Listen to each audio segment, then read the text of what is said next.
The chandelier lights rained down on a packed hall, the whispers swelling like a tidal wave before the storm. AOC stood tall at the podium, her eyes sharp as blades, her voice cutting through the tension. This is a forum for solutions, not for grandstanding. But then, the rear doors slammed open. Senator John Kennedy, wearing his trademark calm, folksy smile, strode in as if the entire room belonged to him. The crowd erupted. Shouts of "Throw him out!" collided with chants of "Let him speak!" until the air itself felt thick enough to slice. AOC didn't hesitate. Her tone was steel. "Security! Escort him out!" Two guards in sleek black suits moved in, but Kennedy raised his hand, not in surrender, but in quiet command, and spoke, his deep southern drawl rolling like thunder. "If justice refuses to listen, it will collapse." The words silenced the room. Phones froze mid-air. Across America, millions watched, their hearts pounding in sync with the palpable pause that hung heavy in the hall. Dallas wasn't sleeping that night. Low clouds hung like a bruise over the city as spotlights from circling helicopters cut through the darkness. Below, a sea of people pressed against metal barricades outside the K. Bailey Hutcherson Convention Center, their voices clashing like waves in a storm. One side chanted, "Our justice, our voice," holding signs with AOC's face framed in fiery reds and golds. The other side, faces hard in the cold air, countered with "Respect the system" and "No radical change here." Police radios crackled over the din. Inside, security teams swept the sprawling lobby, their earpieces buzzing with updates. On Twitter, #JusticeForAll was trending globally. Screens in the press zone blinked with live feeds. Reporters muttered under their breath as they adjusted cameras, already sensing tonight wouldn't stay ordinary. The double doors to the main hall creaked open. Alexandria Ocasio-Cortez stepped in, heels clicking on polished marble. She wore a tailored white suit, her hair pulled back tightly, eyes steady but carrying the weight of too many battles. Flashes from cameras stuttered like lightning as every head turned. Someone whispered, "She looks like she's walking into war." AOC barely glanced at the crowd, gripping her folder tighter, her knuckles pale. Behind her, staffers hustled to keep pace, murmuring updates. "TikTok Live is peaking, 2 million views and climbing." She nodded once, but her mind was already ahead, rehearsing her opening line. Then, in the control room above, a phone buzzed against the console. A young security officer glanced at the screen. One new message. The subject line, "Urgent." The body read only 7 words. "Stop her before she destroys everything." He froze, eyes darting to his supervisor, but she was barking orders into her radio. His thumb hovered over reply. Another vibration. Same sender. Another line. "It's bigger than you know. Stop her now." He swallowed hard and deleted the messages, but a trace of unease settled in his chest, cold and heavy. Meanwhile, the crowd inside pulsed with nervous energy. AOC approached the podium, the hall lights dimming around her. Phones rose like a forest of black mirrors, their screens capturing every move. The first words out of her mouth would go viral before she even finished them. "Tonight," she began, her voice firm but calm, "we're not just talking about laws, we're talking about lives." Applause broke like a wave, echoing off the high ceilings. In the back row, an older man with a worn baseball cap shook his head. "She's going to set this place on fire," he muttered to no one in particular. 3 rows ahead, a young woman live-streaming whispered to her friend, "Do you feel that? It's like history's about to happen." Outside, the chants grew louder, thumping like a second heartbeat beneath the hall's polished floor. AOC's gaze swept the room. She spotted familiar faces. Activists, community leaders, skeptical politicians who'd shown up just to say they were there, and then movement near the press zone caught her eye. A figure lingered near the edge of the crowd, just far enough from the lights. She squinted but couldn't place them before a staffer whispered in her ear, "We've confirmed Kennedy's in town. He's not on the guest list." Her jaw tightened, but she kept speaking. Justice doesn't happen in silence. It doesn't happen behind closed doors. It happens when we... A ripple of noise interrupted her. Murmurs spread like fire across dry grass. The rear doors, thought to be locked, swung open with a slow, deliberate groan. A man in a dark suit stepped in, his gait unhurried, his face unmistakable even in the half-light. Senator John Kennedy. His folksy smile carried no malice, only a kind of easy mischief. But it was enough to send a shockwave through the room. Phones turned, cameras pivoted. AOC's hands clenched the edges of her folder. She didn't need to look at her staff. Their faces said it all. This wasn't planned. Kennedy's voice, warm and heavy with Southern cadence, rolled out like an old story. Representative justice sounds mighty nice, but what about reality? The crowd gasped. Someone shouted, "Get him out of here!" Others countered, "Let him speak." The chants clashed like swords. AOC straightened, her expression unreadable. "Senator Kennedy," she said evenly into the mic, "you're not on the program. Please return to your seat." Kennedy tilted his head as if weighing her words. Then, with that same easy tone, he replied, "I don't need a program to say my piece." The security team flanking the stage stiffened.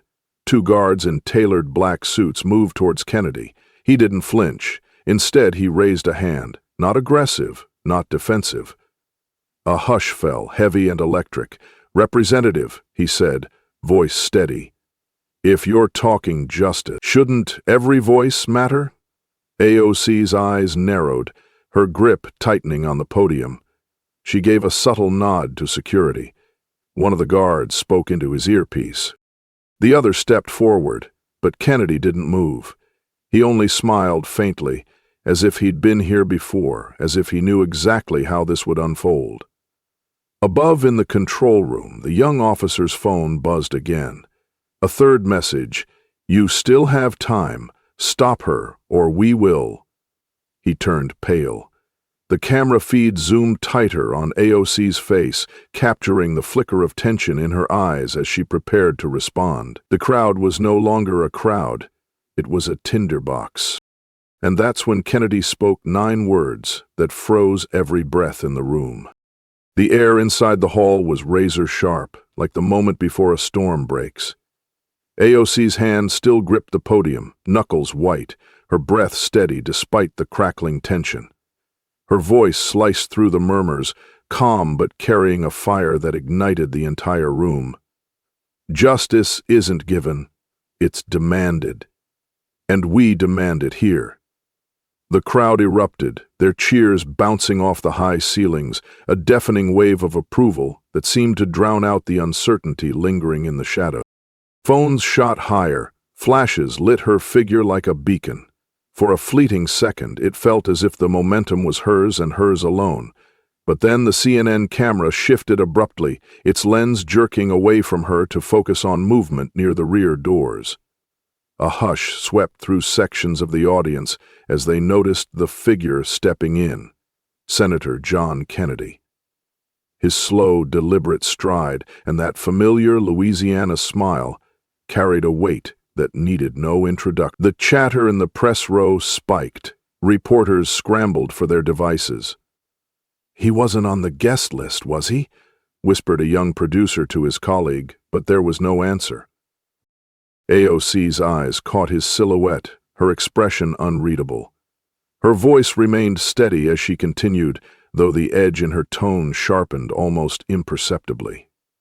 "We stand here for those left unheard, for lives reduced to statistics by a system that was never built to protect them."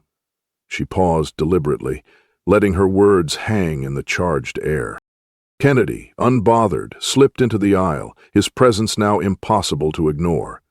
His gaze wandered casually, meeting the eyes of audience members, some glaring, others curious. He offered a small nod to a group of older attendees near the back, as if greeting old friends. AOC's fingers tightened on the edge of the podium. Her staff, seated off stage, exchanged nervous glances. One whispered into her earpiece, "He's not scheduled. Do you want us to intervene?" She didn't respond immediately. The crowd was splitting in real time. On the left side of the hall, her supporters began to chant her name, AOC, AOC. But from the right came a ripple of voices growing louder. "Let him speak. Let him speak." The tension rolled like a wave through the room, swelling with every second Kennedy stayed on his feet. He didn't hurry. He didn't need to. His steps were unhurried, his posture relaxed, as though he were strolling into a Sunday town hall in Baton Rouge. Finally he spoke, his voice warm and steady with that trademarked Southern cadence.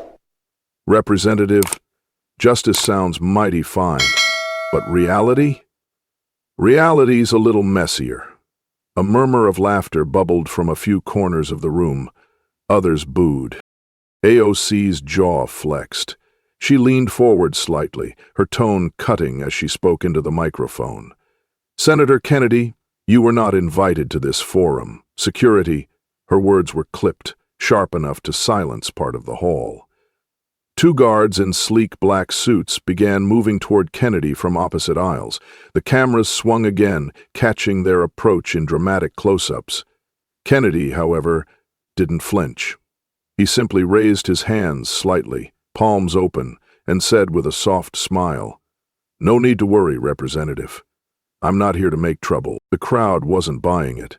Voices clashed again. "Throw him out," one woman shouted from the front row. "No, let's hear him," yelled a man in a plaid shirt halfway back.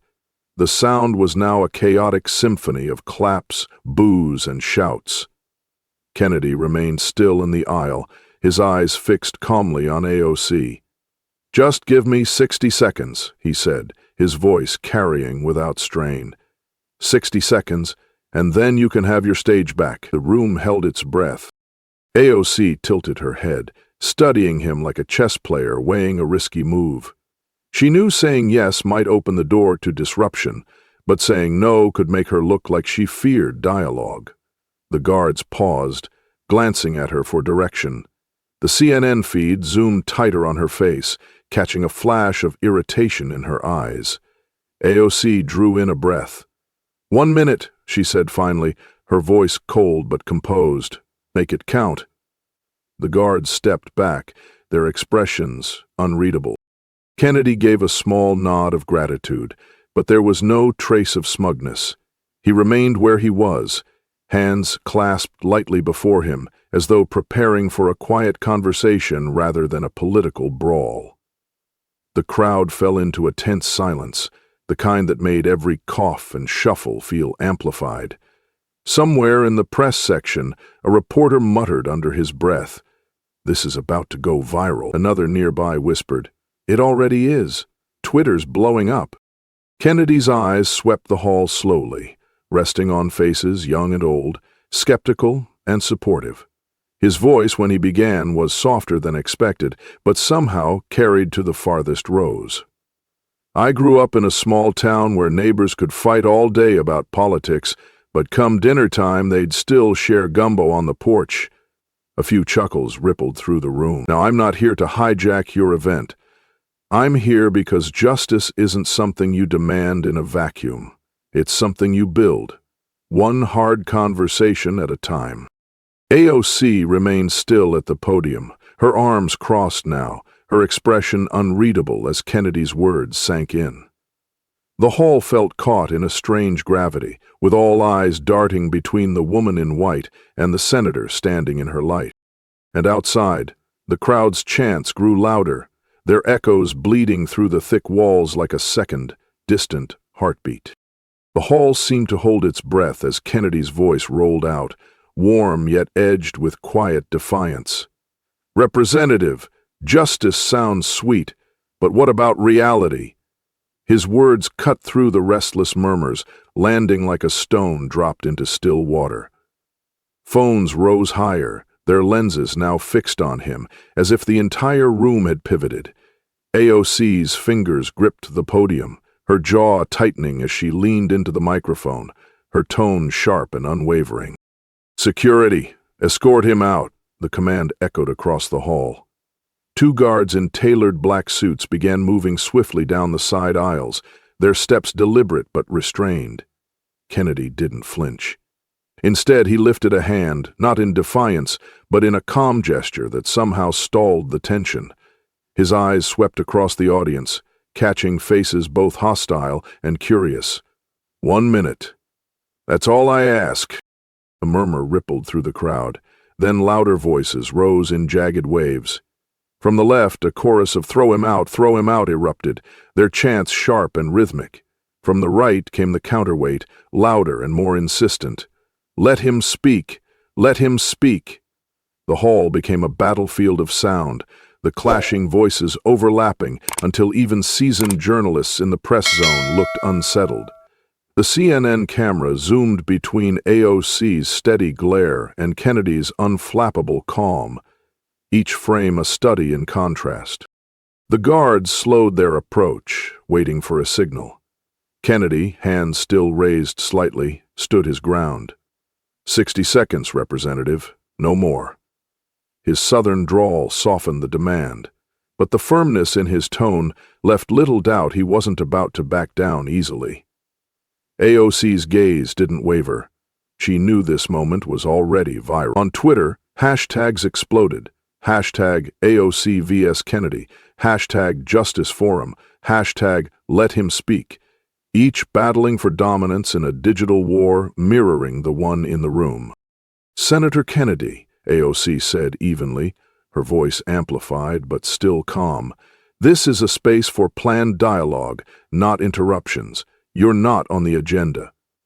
Applause rippled through the audience, mostly from her supporters, but it was quickly drowned out by the other half of the crowd. A man in a plaid shirt stood up near the back, cupping his hands around his mouth. "Give him a chance," a woman near the front row shot back. "This isn't his stage." Their voices fed the growing tension, as if every shout was another log thrown onto the fire. Kennedy took a single step forward, careful to stay within the aisle. The lights caught the edges of his face, deepening the lines carved by years of public life. His smile didn't fade, but there was a flicker of steel behind it now. "Representative, I'm not here to steal your stage. I just think folks deserve to hear both sides before they clap too hard for one." A hush spread through sections of the room. Even the guards hesitated, eyes darting between AOC and Kennedy as though waiting for an invisible cue. AOC's lips pressed into a thin line. She could feel the room's energy shifting, fracturing. Half wanted her to hold the line. The other half, seduced by Kennedy's calm persistence, was teetering toward granting him the floor. She drew in a quiet breath. Her mind raced through the possible outcomes, none of them clean. One of her aides, seated stage left, murmured into her earpiece, "Twitter's blowing up.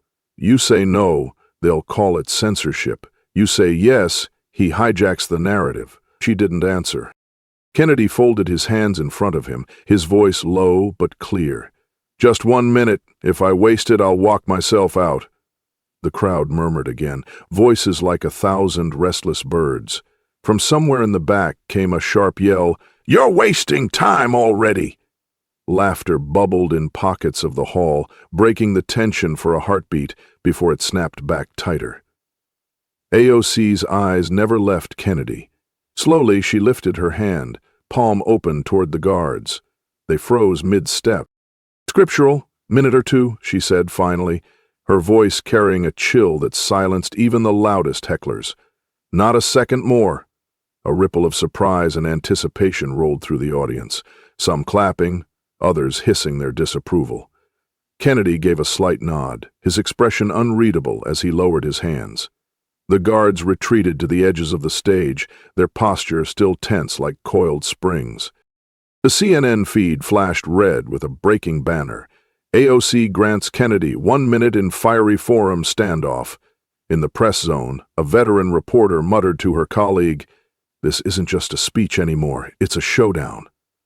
Kennedy glanced briefly at the cameras, then returned his gaze to AOC, his tone quieter now. "Thank you, Representative. I won't let it go to waste."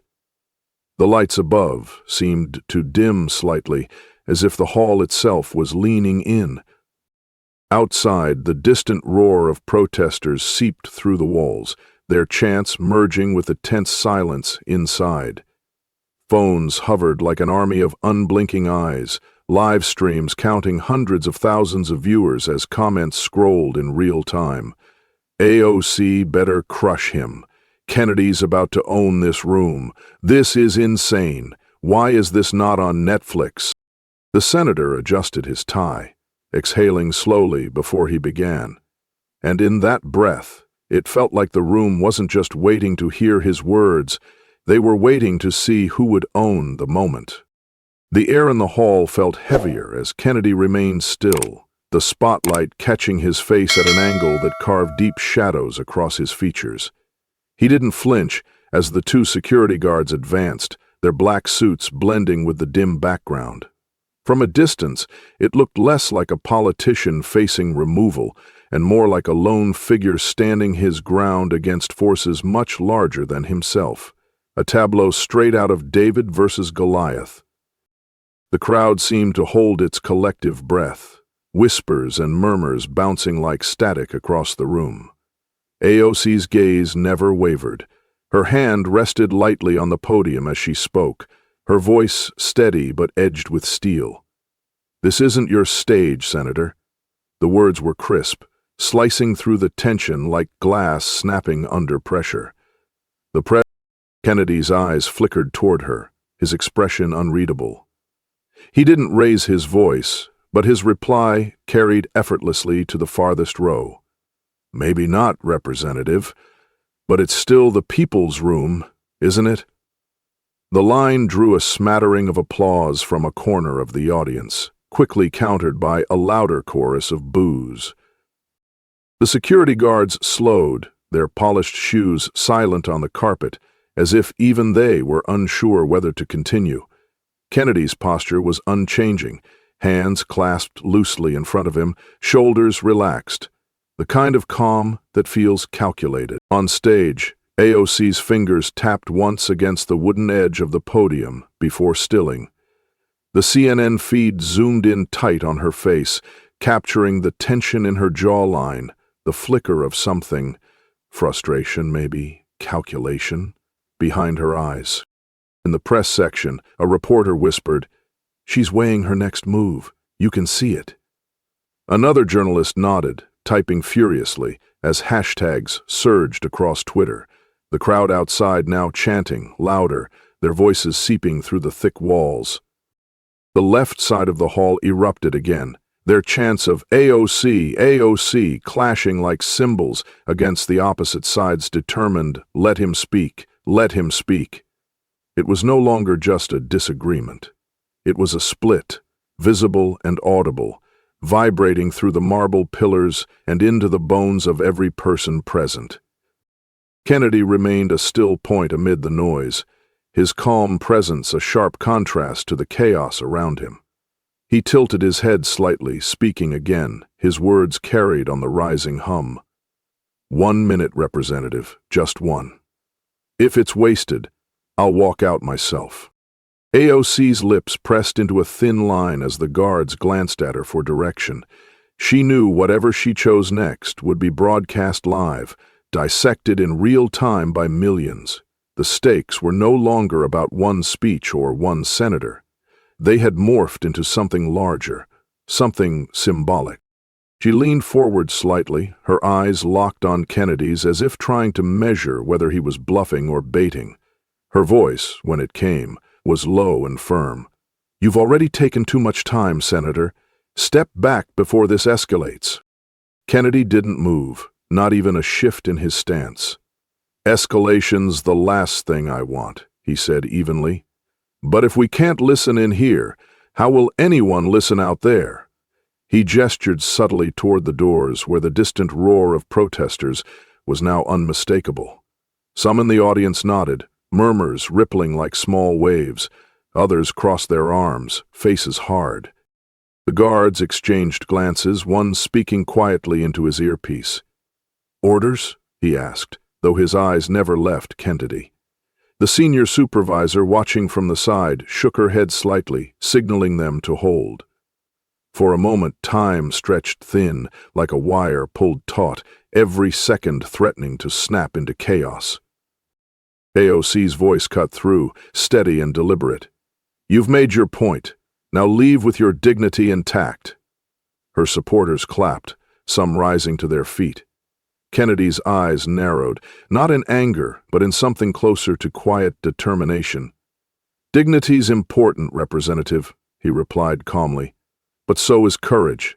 60 seconds isn't too much to ask for, either." The hall vibrated again with divided reactions, applause, boos, and chants layering over each other until it was hard to tell which side was louder.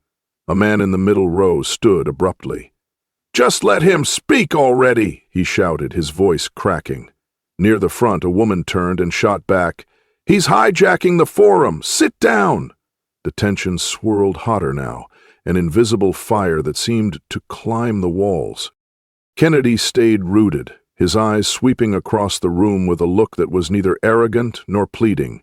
He seemed in that moment like a man who had been here before, weathered storms like this and understood their patterns. Slowly, almost imperceptibly, AOC straightened at the podium. She could feel the weight of cameras, the gaze of every person both inside and watching from afar. Her breath was steady as she finally spoke, her voice cutting through the noise. "You have 1 minute, not 1 second more." The guards froze where they stood. Kennedy's smile was small, almost absent, as he inclined his head in acknowledgement.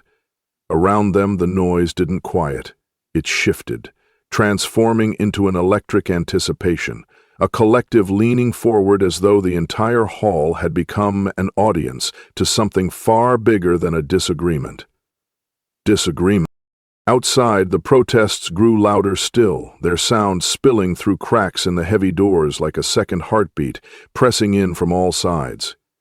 Inside, the air felt thinner as Kennedy cleared his throat and stepped closer to the microphone, his hands still loose at his sides. And just like that, the standoff ended. But the real battle had only begun. The weight of the crowd's divided voices pressed against the walls like an approaching storm, and for a moment it felt as though the room itself would split in two. AOC's sharp gaze stayed locked on Kennedy, her hand tightening around the edge of the podium as chants of "Let him speak" and "Throw him out" collided in deafening waves. The cameras zoomed closer, capturing the flicker of calculation in her eyes. She exhaled slowly, her voice cutting through the noise with calm precision. "Fine, 1 minute. Don't waste it." The sentence silenced half the room and sent the other half into relieved applause. Kennedy's faint smile didn't break as he inclined his head slightly, his tone carrying an ease that felt practiced yet sincere. "Thank you, Representative. I won't." He adjusted his posture just enough to catch the light, his presence suddenly seeming larger, as though the aisle he stood in had become his stage. The security guards, still stationed at the edges, glanced at one another and stepped back, their expressions unreadable, but their shoulders remaining tense. AOC shifted slightly at the podium, her fingers drumming once against the wood before falling still. She didn't speak again, her silence a challenge as much as it was permission. Across the room, phones lifted higher, screens glowing like a constellation of digital eyes ready to broadcast every word, every pause, to a waiting world. In the press section, reporters muttered updates into their headsets, their faces tight with anticipation. "He's got 60 seconds. This is about to go everywhere," one whispered to a colleague already typing furiously. Kennedy's eyes swept over the audience with the casual warmth of someone greeting old friends on a front porch. His voice, when it came, was soft at first, but carried an unmissable resonance that pulled the room closer. I grew up in a small Louisiana town where folks argued all day about politics, football, or how to make the perfect gumbo. But come sundown, no matter how heated it got, neighbors still came together at the table, because we knew something bigger mattered. A few scattered chuckles broke the tension, even as others in the crowd folded their arms or shook their heads in visible irritation. Kennedy didn't flinch. He let the moment breathe, his tone steady as he continued. Justice isn't just about shouting louder or winning more votes. It's about listening, especially when it's uncomfortable. AOC's expression didn't change, though her chin lifted slightly as if bracing for the inevitable sway of the audience. A man in a plaid shirt near the back leaned to his neighbor. "He's good at this," he murmured, his voice low but tinged with reluctant admiration. Near the front row, a young woman muttered, "Don't let him derail it, Alexandria." Her words were swallowed by the rustling of dozens of live-stream comments flashing across screens. "He's making sense. She's letting him hijack it. This is real politics." Kennedy's hands remained at his sides, his delivery calm and measured as he walked a few steps forward, careful not to encroach on the stage. "Now, I'm not saying we don't need change. Lord knows we do. But if we can't even give each other a single minute to speak, how can we expect to fix something as big and broken as this system?" A few claps rose from the right side of the hall, hesitant at first but quickly gaining strength. On the left, boos rippled in response, their sharpness cutting into the moment like glass. In the control room above, a staffer's phone buzzed with a news alert. Breaking. Kennedy turns interruption into viral moment at Dallas Forum. The live counter on social platforms ticked upward rapidly, each number another pair of eyes joining the digital audience already invested in the unfolding standoff. AOC's fingers flexed against the podium, her gaze sharp as she watched Kennedy hold the room, not through volume, but through the simple gravity of his words. She didn't interrupt, though the corners of her mouth tightened with every second that passed. Kennedy's voice rose slightly, not in force but in conviction. "Representative Ocasio-Cortez stands for something important. I won't deny that. But justice isn't a one-way street. It's a road we all have to walk together. If we forget that, we're just shouting into an empty room." Another wave of applause spread across the hall, mingled with shouts of dissent. "He's hijacking this," one voice cried from the front, but it was drowned by a counter shout of, "Let him finish!" Kennedy took one final step forward, stopping just shy of the stage's edge. The light above caught his face fully now, outlining the lines of age and experience like a map of every fight he'd stood through. His eyes locked briefly on AOC's, and for a beat it felt like the rest of the room fell away, leaving just the two of them in a suspended silence. "I don't need applause," he said, his voice softer now. "I just need folks to remember we're still neighbors, whether we agree or not." With that, he drew back slightly, his minute nearly spent, and waited as the crowd's divided roar swelled around him like a rising tide threatening to spill over. The air felt different now, charged yet strangely quiet as Kennedy's voice rolled out in a calm southern drawl, warm enough to slip under the skin of even his harshest critics. "Back home we fight hard, but we still break bread together.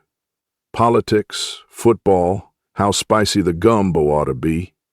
You name it, we've argued about it, but come Sunday evening, you'd still find folks sitting on porches, sharing a meal." The crowd, tense moments ago, seemed to lean in unconsciously.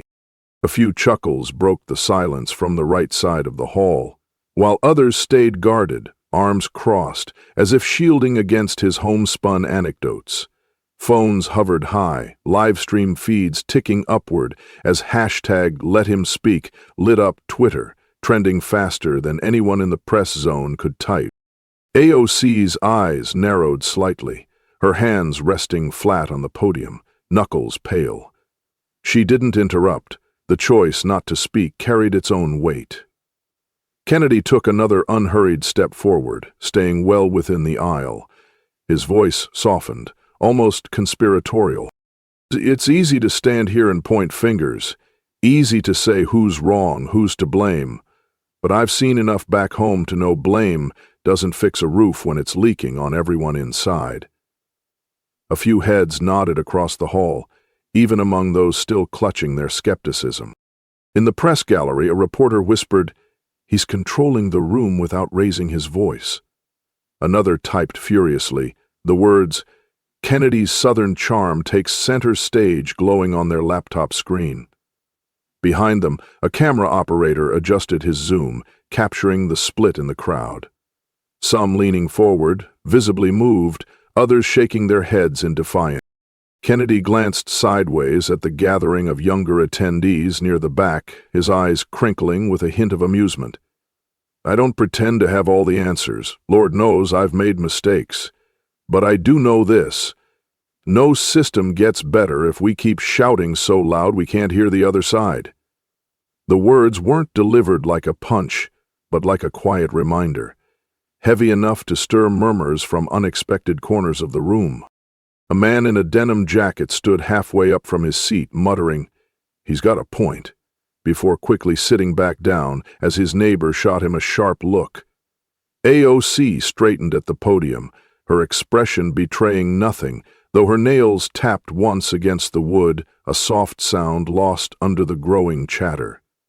The CNN feed flashed a new headline across screens. "Kennedy's Call for Civility Divides Dallas Forum." Kennedy's gaze swept across the hall, as if he'd taken in every face, every expression, and filed them away. He shifted his weight slightly and spoke again, his voice carrying without effort. "I've sat with farmers whose land dried up, teachers juggling 2 jobs, single moms fighting just to keep the lights on. Not once did shouting help them. But sitting down and listening, well, that's where things start." The words lingered, an invisible weight settling over the crowd. Applause sparked hesitantly on the right side, spreading like embers in dry grass. AOC's supporters countered quickly, clapping louder, voices rising in chants of her name to drown out the momentum Kennedy was building. "AOC! AOC!" they cried, their rhythm sharp and unyielding. Kennedy didn't react, his smile calm but deliberate, like a man walking a tightrope with no fear of falling. From the corner of the hall, a teenage girl held up her phone, whispering to her friend. "He's actually making people listen." Her friend shook her head. "It's a distraction. Don't fall for it." Their voices were swallowed by the swell of noise as the hall seemed to fracture into 2 distinct currents, one surging toward Kennedy's folksy persuasion, the other clinging to AOC's fiery resolve. Kennedy's minute was nearly up, but he didn't rush. "Now, I'm not here to derail your forum," he said, inclining his head toward AOC, his tone respectful yet unyielding. "I'm here because justice, real justice, can't happen if we keep locking each other out." His eyes softened slightly as he added, 60 seconds may not change minds, but it might open a few ears." The room pulsed with competing applause and jeers, reporters furiously typing, hashtags multiplying across screens. In the back, a PBS cameraman muttered under his breath, "He's turning this into his own stage." Near the front, a woman in a campaign pin shook her head violently. "He's stealing the spotlight. She needs to shut him down now." But AOC didn't speak yet. Her stillness was louder than any words could be, her eyes fixed on Kennedy as if willing the moment to pass. Kennedy exhaled, his breath almost lost in the roar of the divided crowd.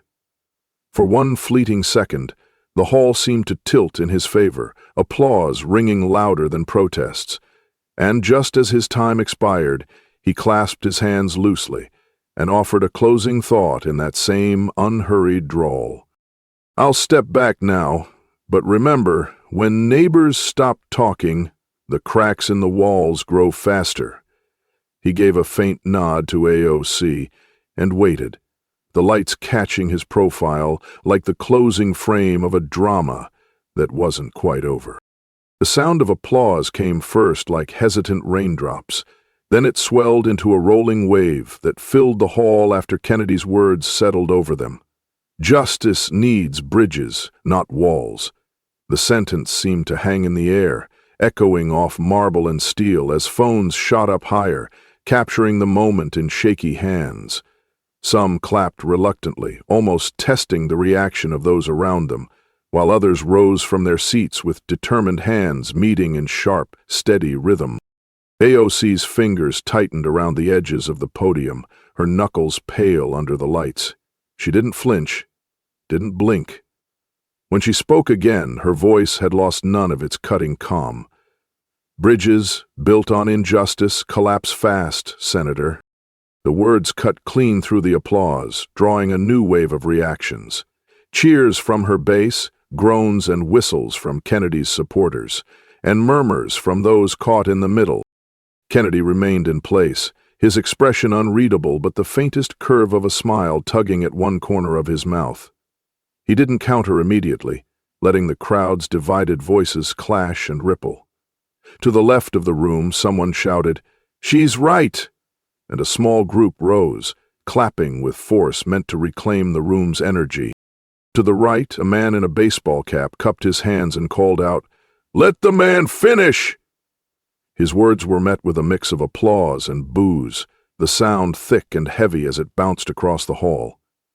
The security team shifted at the edges, their eyes scanning the room, fingers twitching near their earpieces as though expecting the tension to snap into something more.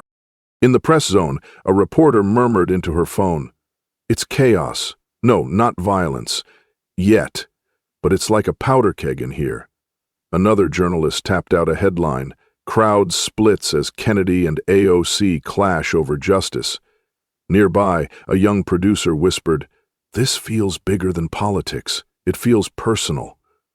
The room itself seemed to tilt between sides, the chants rising and falling in broken waves. "AOC! AOC!" from the front rows. "Kennedy! Kennedy!" from the back. AOC leaned slightly forward, her eyes locked on Kennedy like a predator measuring distance. Her voice dropped, steady and deliberate, but loud enough to cut through the overlapping noise. "Senator, this isn't a town hall in Baton Rouge. It's a forum for serious solutions. We don't need porch stories. We need accountability." The line drew loud applause from her supporters, many rising from their seats in solidarity. Someone near the stage called out, "That's leadership!" Kennedy tilted his head, his hand rising slightly, not to interrupt, but as if to acknowledge her point before he spoke. When he did, his tone carried no edge, just a steady drawl that seemed to calm parts of the room. "Accountability's important. I don't deny that. But if you shut out every voice that doesn't sound like your own, what kind of justice is that?" There was a sharp intake of breath from several rows. A few people clapped before glancing sideways, gauging their neighbors' reactions. The divide was visible now, cutting through the audience like a fault line. In the back, a young woman live-streaming whispered to her friend, "This is insane. It's like watching two storms hit at once." Her screen showed a flood of comments scrolling past. "She's destroying him. No, he's flipping the room. This is why we can't have nice things." At the center of it all, Kennedy and AOC stood locked in a silent duel, their words weaving a tension thicker than the air between them. The CNN feed briefly panned to the entrance doors, where latecomers pressed in, phones raised high to catch what they could of the unfolding standoff. Outside, the chants from protesters grew louder, muffled but rhythmic like distant war drums. Inside, the temperature felt like it had spiked, a mixture of body heat, adrenaline, and the sharp scent of tension that seemed almost metallic. AOC didn't look away. She straightened, her chin high, and spoke with crisp precision. 1 minute doesn't erase decades of harm, Senator, and it doesn't give you the right to center yourself in a fight others have been living their whole lives." Applause thundered from her side, fists pumping in the air as supporters yelled affirmations. "That's right. Tell him, AOC." Kennedy waited. His hands stayed loose at his sides, shoulders squared in quiet defiance. His voice, when it came, was softer, almost intimate.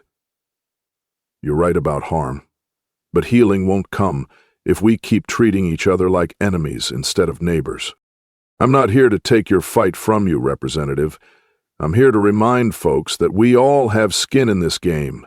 The hall seemed to pause again, not silent, but quieter, as if the crowd needed a moment to absorb the words. Near the press row, a middle-aged man in a suit leaned over to his colleague. "He's pulling the centrists, you can feel it." His colleague nodded without looking up from her phone, fingers flying as she tweeted. Kennedy shifts tone, crowd reacts with mixed applause. The applause that followed was hesitant at first, but spread unevenly across the hall, a jagged rhythm that didn't belong fully to either side. The chants started again, louder this time, colliding in a storm of names. "AOC, AOC, Kennedy, Kennedy!" The security guards braced near the stage, their eyes darting as the energy climbed like a rising tide. AOC gripped the podium tighter.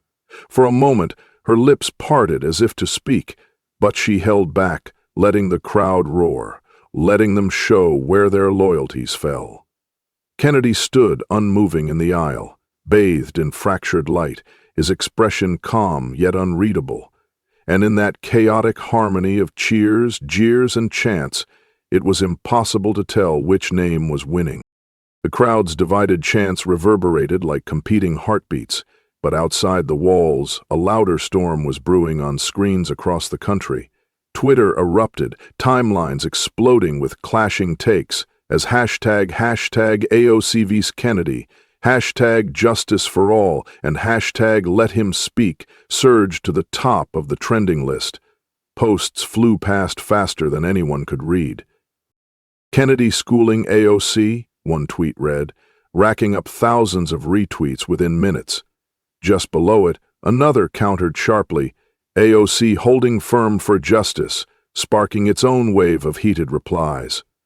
Live streams of the event multiplied across platforms as viewers scrambled to choose sides, their comments scrolling like ticker tape at breakneck speed. In the press section, a young producer whispered urgently, "TikTok clips are already hitting 1 million views. They're cutting him as the hero and her as the ice queen." Her colleague shook his head, eyes fixed on his phone. "Not all of them. Some are flipping it. AOC is the fearless defender. It's a war out there." Back in the hall, the roar of voices grew uneven as the energy of the digital world seeped into the physical one. Someone in the third row stood, phone high above their head as they live-streamed. "This is insane," they muttered. "Half my comments say Kennedy's saving democracy. The other half say he's hijacking it." Kennedy's calm expression hadn't shifted, even as the chaos buzzed around him like an angry hive. He waited until a brief lull settled, then spoke in that familiar Louisiana drawl that seemed to carry an odd kind of gravity. "Folks, I didn't come here to trend or to fight. I came here because people are hurting, and shouting at each other won't fix a damn thing." A few claps followed, hesitant but growing as the words sank in. On the left side of the room, however, a sharp voice cut through. "Then why interrupt? Sit down." It drew cheers from her side, fists pumping in solidarity as AOC's supporters reclaimed some of the hall's energy. She didn't miss the opening.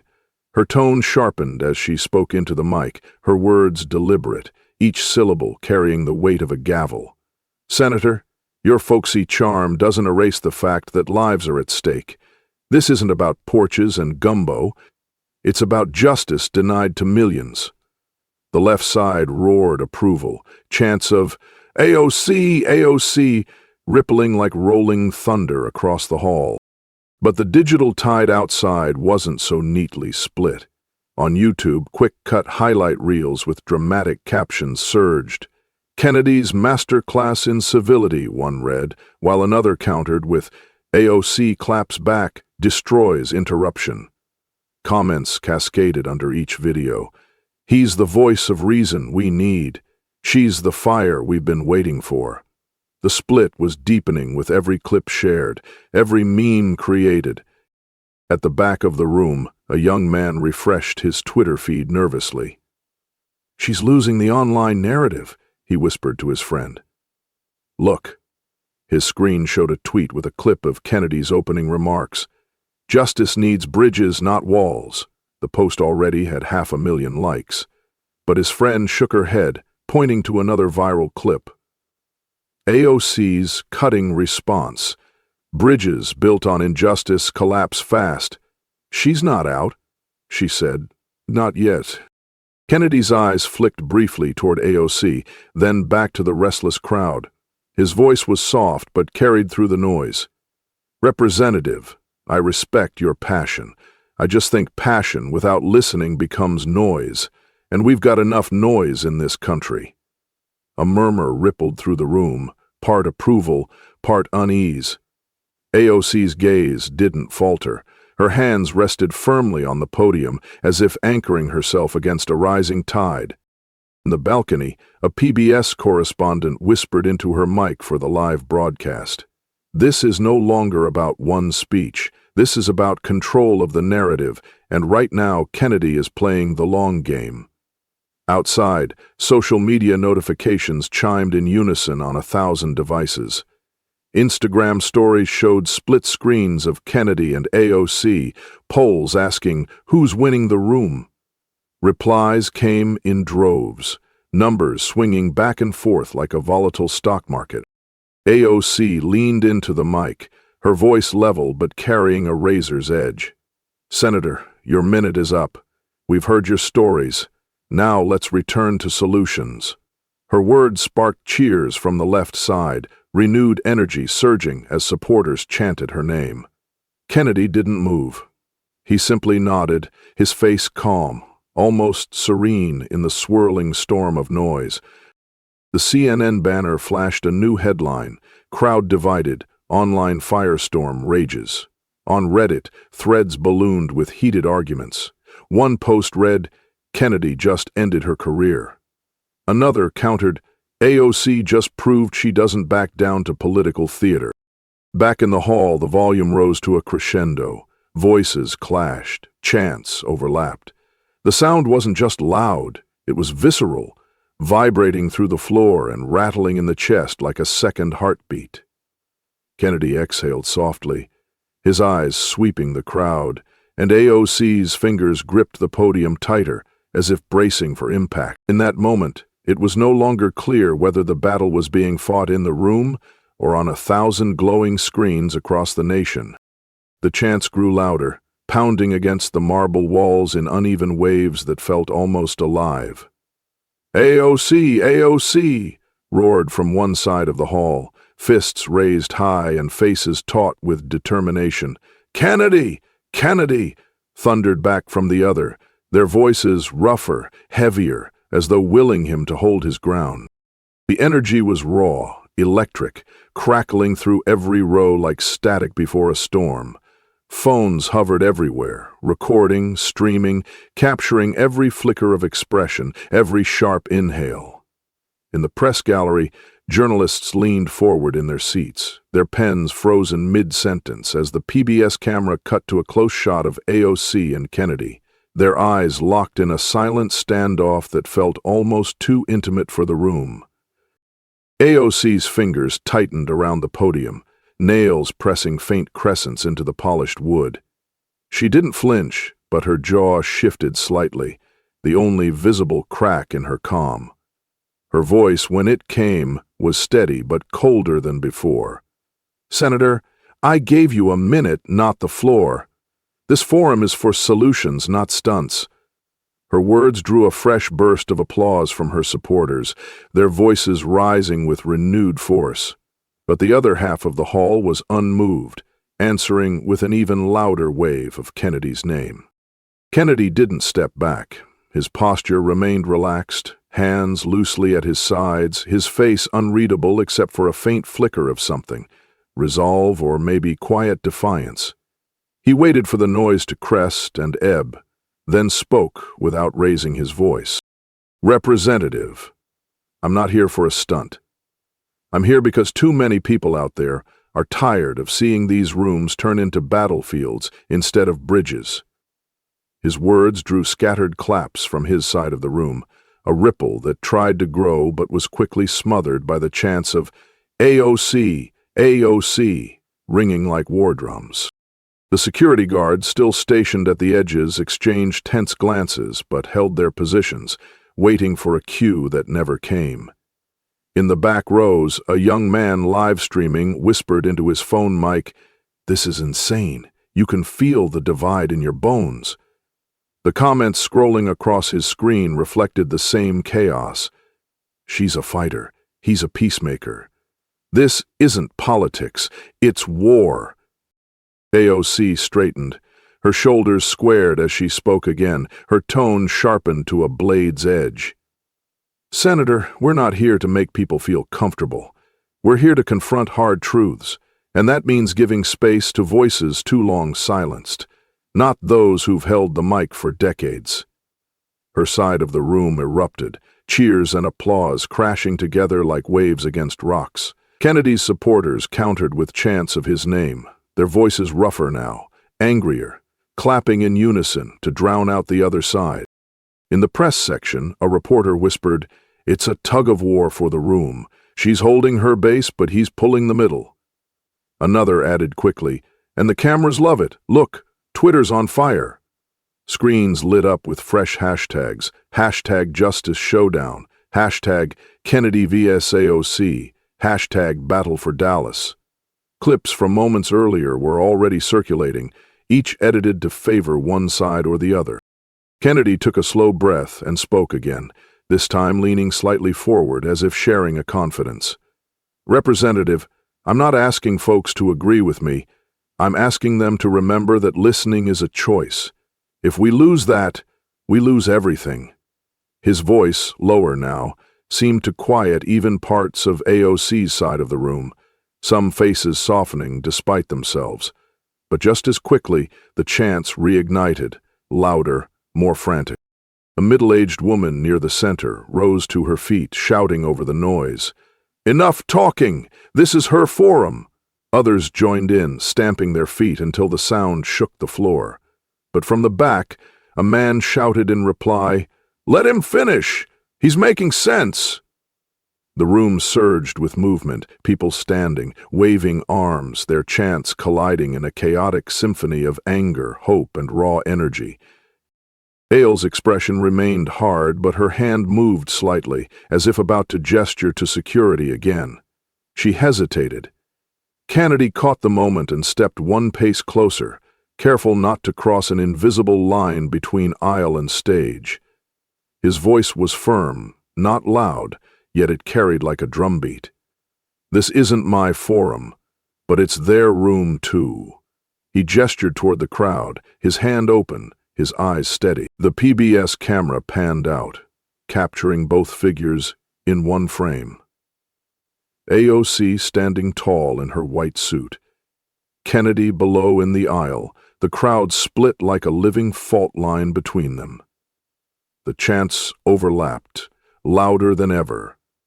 "AOC, AOC, Kennedy, Kennedy!" The sound pressed into the walls, reverberating in the rib cages of everyone inside, as if the hall itself couldn't contain the weight of two clashing visions. And just as the noise reached a deafening peak, the lights above flickered faintly, a momentary glitch that sent a collective shiver through the restless audience. The air shifted as AOC's hands gripped the edges of the podium tighter, her knuckles pale under the harsh stage lights. The chants for Kennedy still rumbled like distant thunder, their cadence steady, unyielding. But her voice rose above them, sharp and unflinching, pulling the room's attention back with a precision honed from years of standing in courtrooms and campaign halls. "I've seen people crushed under this system," she began, her tone low but carrying enough weight to quiet parts of the room. "They don't need porch stories. They need action." Her words hit like a gavel striking wood, and the left side of the hall erupted in applause, loud and forceful. But the Kennedy chants didn't die. They clashed in the air, two rhythms battling for dominance, neither willing to yield. Kennedy's face remained still, a faint crease appearing near his brow as he watched her reclaim the room. He didn't speak, not yet. AOC stepped slightly forward, her voice steady, measured, each sentence a deliberate strike. "I grew up watching my neighbors evicted because they couldn't pay a system rigged against them. I've seen parents bury their children because they couldn't afford the health care they were promised. That isn't something you fix with polite conversations over gumbo." The applause came faster now from her side, the sound almost drowning out the opposition for the first time since the standoff began. Yet Kennedy's supporters held firm, their chants swelling in response. "Kennedy! Kennedy!" they roared, their voices coarse but relentless. Near the back, a man in a flannel jacket stood and clapped over his head, yelling, "She's all talk! He's the only one making sense!" From the left, a young woman shot back, her voice cracking, "She's the only one fighting for us." The tension thickened, every word exchanged adding another layer to the raw electric charge coursing through the hall. In the press row, a journalist murmured to his colleague, "She's trying to reframe it now, make this about lived pain, not platitudes." His colleague didn't look up, thumbs flying over a phone screen. "It might work, or it might just harden the split." Their screens flashed with new updates as hashtags surged and collided. Hashtag action not words, hashtag Kennedy vs AOC, hashtag Dallas showdown. AOC exhaled, her hands lifting slightly from the podium as if to draw the crowd in closer. "This system has failed people who look like me, people who come from places like the Bronx, and every delay, every soft word for compromise costs lives. Senator, you ask for bridges. But what good are bridges if they're built on broken backs?" Her supporters leapt to their feet, their applause thunderous, their chants of "AOC, AOC," finally forcing a momentary pause in the Kennedy chorus. But the victory was fragile. From the far side of the hall came a renewed cry, louder and more insistent, "Kennedy! Kennedy!" The sound hit like a wave, crashing back into the space she'd claimed. Kennedy tilted his head slightly, his lips pressing into a faint line as if weighing his next move carefully. He didn't interrupt. Instead, he let the chants wash over him, his calm composure contrasting sharply with the frenzied energy of his support. AOC's voice hardened as she leaned in again. "You can stand there and smile, Senator. You can talk about neighbors sharing meals. But where were you when children were sleeping on concrete floors in detention centers? Where were you when families were torn apart in courtrooms you never visited?" Her words landed like blows, each one punctuated by cheers from her base. Kennedy's gaze didn't waver, though a flicker of something passed across his eyes. Calculation, or perhaps resolve. The room pulsed with noise, the two sides now locked in a full-throated war of chants and applause. A young man near the front row raised his phone higher, his live stream filling with comments. "She's destroying him. He's too calm. Watch him flip this. This is America now," two sides screaming.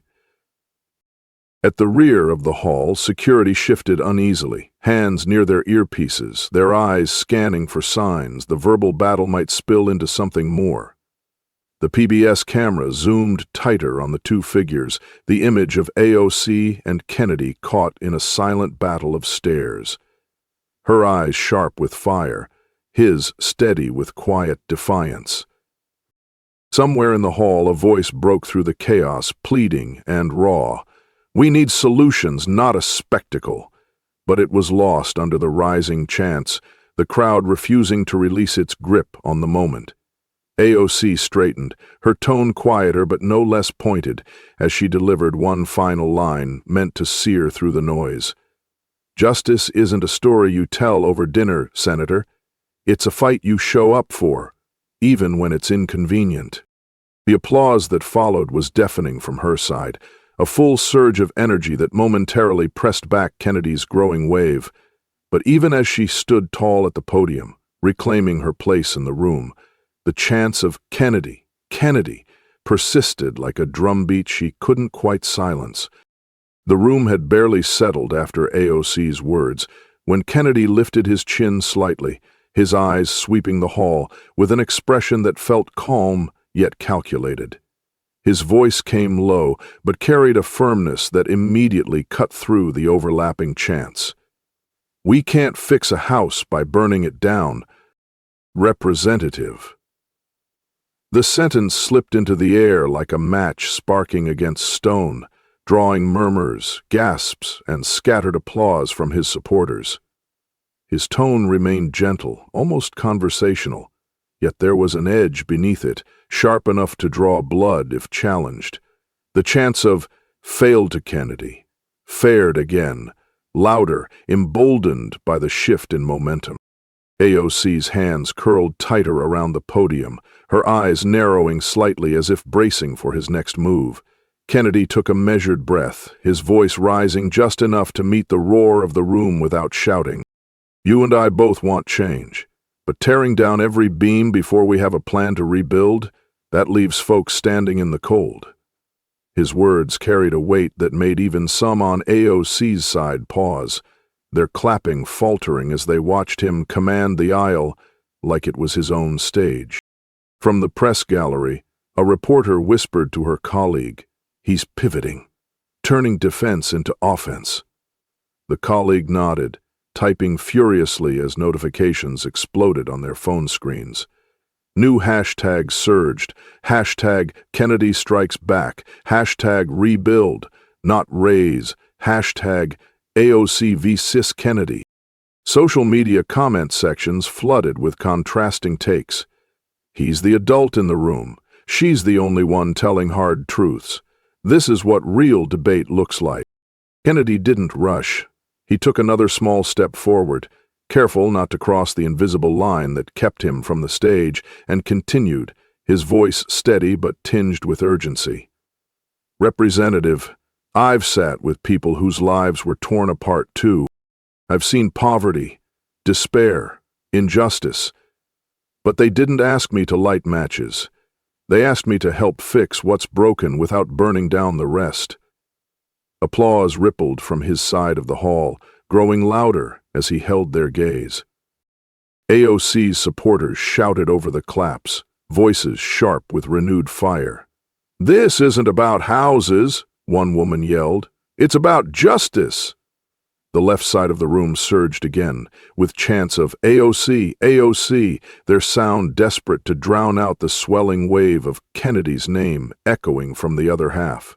The tension in the room was now a living, breathing thing, curling around every person, every camera, every microphone. Kennedy kept his eyes on AOC as if the entire crowd had disappeared. "You talk about lives crushed under this system," he said, his tone softening slightly. "I don't deny that pain. I just believe healing comes from building stronger foundations, not from reducing everything to ashes." His words lingered in the heavy air, pulling a few hesitant nods even from neutral sections of the hall. Near the back, a young man live-streaming muttered to his viewers, "He's flipping it again. Look at the comments. They're eating this up." His phone screen flooded with remarks. "He's preaching common sense. This is why nothing ever changes. Too cautious. Two fighters, two visions. Who's right?" AOC's lips pressed into a thin line. She tilted her head slightly, her gaze sharp, cutting through the noise. "Senator, the house you speak of was never built for everyone. It was built for the few, and the rest of us were left outside, in the cold you're so worried about." Her words drew explosive applause from her base, their cheers fierce and unyielding. A young woman in the front row raised her fist, shouting, "Tear it down, rebuild it right." Others echoed her call, stamping their feet until the floor vibrated faintly. But Kennedy's side countered just as forcefully. "Kennedy! Kennedy!" their chants thundered, fueled by his measured delivery and steady posture. He raised his hand slightly, as though calming a storm, then spoke again. "Representative, I'm not asking you to settle for less. I'm asking you not to risk leaving generations with nothing at all." His voice carried no accusation, only an unsettling calm that made the words hit harder. From the balcony, a PBS camera zoomed tight on the two figures, the woman in white, rigid and fiery, and the older senator in the aisle, grounded but unyielding. The image was beamed across televisions and smartphones nationwide, a perfect snapshot of two Americas colliding under one roof. The chants rose again, competing rhythms that seemed to shake the hall itself. Kennedy's supporters clapped in unison, their voices rough with resolve. "Build it better! Build it better!" AOC's base shot back with chants of their own, louder, sharper.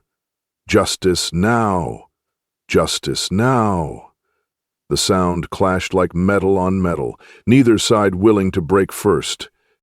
The moderator at the edge of the stage shifted nervously, his microphone forgotten in his hand as he watched the room teeter on the edge of chaos. Security teams near the walls exchanged tense looks, their eyes darting between the two figures at the center of it all. And still Kennedy stood there, calm, his voice the only thing unshaken, as he added, "You and I aren't enemies, Representative. But if we can't even talk without tearing each other apart, who's really winning?" His words didn't quiet the room. They only shifted the energy again, a dangerous mix of admiration and outrage rippling through the crowd as the chants overlapped in a deafening, fevered storm. The hall felt like it was holding its breath, the kind of silence that isn't quiet at all, but thick with unspoken words and pounding hearts. Phones hovered like glowing sentinels, every lens capturing the smallest shifts, the flicker in AOC's eyes, the faint crease in Kennedy's brow, the way the air itself seemed to vibrate between them. Somewhere in the press row, a journalist whispered, "It's not just a debate anymore, it's a fault line." Meanwhile, outside the hall, TikTok had already exploded. A 30-second clip labeled, "When AOC faced off Kennedy," and the room split in two, raced past 2 million views, comments pouring in faster than they could load. "This is history. Two titans, one room. I can't stop watching." AOC's hand remained firm on the podium, her nails pressing faint crescents into the wood as she spoke, her tone unwavering. "Senator, while you talk of foundations, people are buried beneath them. Change isn't comfortable. It's necessary." The left side of the room erupted, cheers and applause rising like a wave, desperate to drown out the opposing chants. "AOC! AOC!" they screamed, fists in the air, voices raw with conviction. But Kennedy's supporters weren't silent. Their chant came back harder, almost defiant in its rhythm. "Kennedy! Kennedy!" The sound was rougher, steadier, as though trying to remind everyone this wasn't her stage alone. Kennedy lifted his hand slightly, not to quiet them, but to speak over the roar. His voice didn't need volume. It carried in its calm. "Representative, I hear their pain. I'm not denying it. But lighting a fire that burns the house down doesn't shelter anyone." The room cracked again, split down invisible lines. Near the front row, a young woman in a denim jacket shouted, "She's fighting for us," while a man near the back countered, "He's the only one making sense." Reporters typed furiously, their screens lighting up with drafts of headlines. "The moment America held its breath," and "Kennedy versus AOC. Who owns the room?" Above them, PBS cameras caught a shot so tight it felt intrusive. AOC's eyes, unflinching, meeting Kennedy's with an intensity that seemed almost tangible. Live stream chats went wild. "Did you see that look? This is like chess at 1,000 degrees. Her eyes say war, his say patience."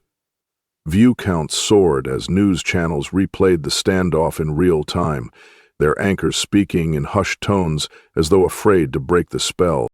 Security shifted uneasily at the edges of the room, their posture taut. One guard murmured into his earpiece, "It's holding, barely." From the balcony, a student recording whispered, "It's like the whole place is about to snap." His phone captured AOC's voice, rising again, sharp but not shouted. "Senator, incrementalism is how we got here. Decades of delay, of waiting for someone to care, and people are still dying." The applause from her side hit like a thunderclap, stomping feet adding a rhythmic percussion that shook the floor. Yet Kennedy didn't recoil. He let the noise pass, then spoke with quiet precision, his drawl wrapping around the room like a slow-moving river. "And rushing headlong without a map leads us over cliffs, not bridges. You want urgency? I want endurance. Our people deserve both." His side answered with a standing ovation, their chant now rolling like an unstoppable drumline. "Kennedy! Kennedy!"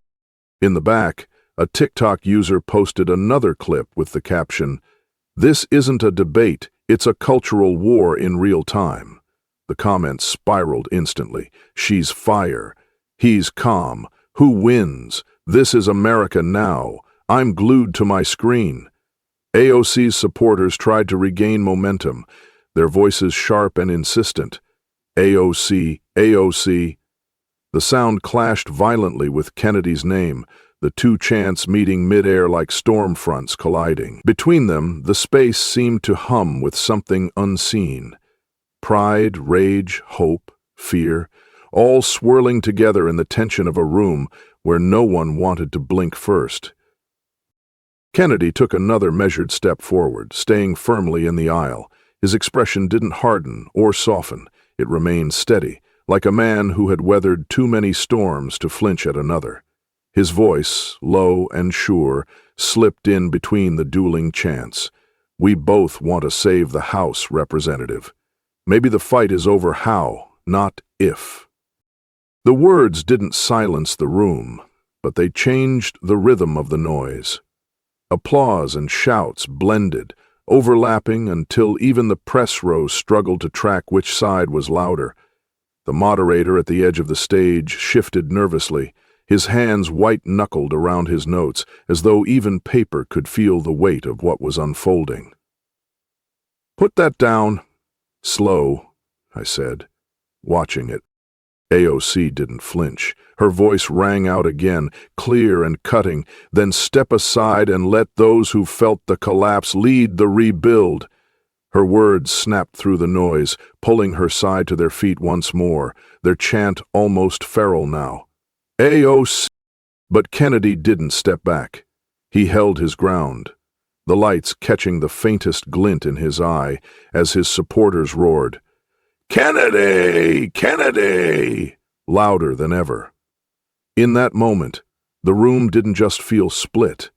It felt like it was teetering on the edge of something much bigger. Outside the hall, the digital world was already ablaze. Hashtags like hashtag AOC vs. Kennedy, hashtag Justice Debate, and hashtag Listen First dominated Twitter's trending list, their numbers climbing by the second. TikTok feeds flooded with clips from the debate, some showing AOC's fiery delivery, others highlighting Kennedy's measured tone. On Instagram, Reels looped the intense stare-down with captions like, "The face-off of a generation." YouTube live chats scrolled so fast they blurred into chaos. CNN's ticker blared, "Live showdown, AOC vs. Kennedy grips nation," while Fox News countered with, "Kennedy takes stage in heated debate." In living rooms across America, people watched as anchors dissected every word, their voices tinged with urgency. Back in the hall, the chants of AOC and McKennedy still clashed like dueling drumbeats, but now the entire country felt like part of the crowd. Inside, the clash turned brutal, each phrase hurled like a weapon across the divide. "You call it progress," Kennedy said evenly, "but chaos isn't justice." AOC shot back instantly, her words sharp and deliberate.